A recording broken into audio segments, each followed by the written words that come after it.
Wife வந்து அனன்யான்னு அவங்க பேரு. She is very supportive. எல்லா ஹஸ்பண்டுக்கும் தான் ஒய்ஃப் சப்போர்ட்டிவ் தான். பட் என் ஒய்ஃப் எங்க கொஞ்சம் இதுனா எனக்கு சந்தேகம் இருக்கும்போது, இல்ல நான் பண்றது பண்ணலாமா அப்படின்னும்போது, இல்ல இல்ல பண்ணுங்க. ஐ அம் தேர். கோ அஹெட் அப்படின்னு சொல்லும்போதும், கண்டிப்பா அது ரீகன்ஃபர்மிங் சம்திங். ஸோ அவங்களோட தாட்ஸை நான் ரொம்ப வேல்யூ பண்ணுவேன்.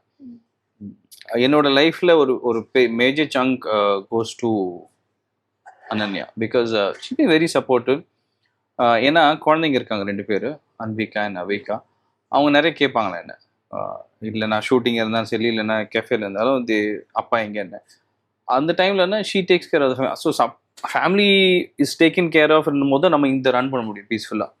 அந்த பீஸ் அவங்க கொடுத்துருக்காங்க. பீஸ்ஃபுல்லா இருக்காங்க அப்படின்னு உங்களுக்கு ஒரு அஷூரன்ஸ். அதனால தான் இது பீஸ்ஃபுல்லா என்னால் ரன் பண்ண முடியுது. So big thanks to them. என்னோட இன்லா சைடும் பார்த்தீங்கன்னா அவங்க வந்து பிகாஸ் தேர் இந்த இண்டஸ்ட்ரி அடிக்கடி ஃபோன் பண்ணி கேட்பாங்க, என் மாப்பிள்ளை சிஸ்டர் அண்ட் மாமனார் வந்து எப்படி போகுது, மாமியார் வந்து ஃபோட்டோஸ் பார்த்தேன், மாப்பிள்ளை ரொம்ப நல்லா வந்திருக்குன்னு. இந்த மாதிரி இவங்க எல்லாரும் ஒரு கான்ட்ரிபியூஷன் எனக்கு ரொம்ப இம்பார்ட்டண்ட்டாக படும். நீங்கள் சொன்னீங்களே அந்த இதான் ரெக்கக்னிஷன் எனக்கு. ஓகே நம்ம பண்ணுறது எல்லாம் பார்க்குறாங்க. I'm very happy and proud about it. So support தாண்டி ஒரு கான்ஸ்டன்ட் ரீஅஷூரன்ஸா உங்களுக்கு ஆக்சுவலி நீங்க நான் சம்டைம்ஸ் லோ டைம்ஸ் இருக்கும் இல்லைங்களா, லைக் எனிதிங். ஸோ இதுல ஒன்று யோசிச்சும் போதும் டவுட்ஸ் வரும்போதும் கரெக்டாக தான் போகுது, பண்ணுங்க அப்படின்னு சொல்றது. ஓகே அப்புறம் ஓகே அந்த ஒரு வார்த்தையில நம்ம செட்டில் ஆகிடும். ஓகே ஓகே நம்ம we can push ourselves மோர்னு. ஸோ டெஃபினெட்லி ஃபேமிலி வந்து அதுதான் பேஸ், அடித்தளம் தான். And I am building on it கொஞ்சம் கொஞ்சமாக. So it's fine.